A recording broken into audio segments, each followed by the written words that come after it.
The mountains of Ingushetia, a small republic in the North Caucasus, but a volatile one.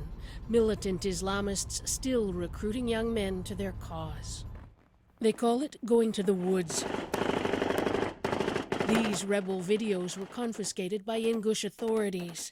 They say militants have killed more than 400 of their security forces over the past 7 years. This has been dragging on for already not the first decade, and there doesn't seem any end in sight of this low-level uprising. Neighboring Chechny's response has been to answer force with force. Here, the government is trying something different, offering militants who lay down their weapons a road back to a normal life. Ingushetia's president has given out his own cell phone number for militants to call.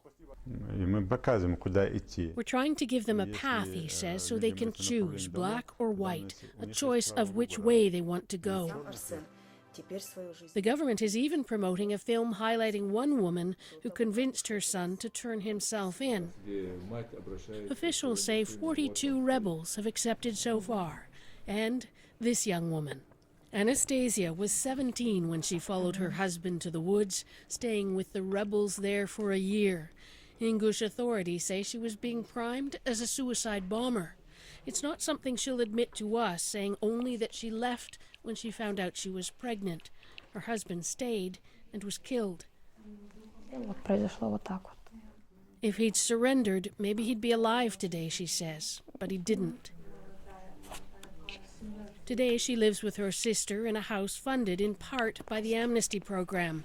There's been some praise for it, but many here say the best plan is to stop young men from joining the insurgency in the first place.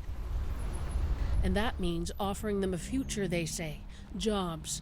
Unemployment in Ingushetia sits at about 47%, one of the highest rates in all of Russia.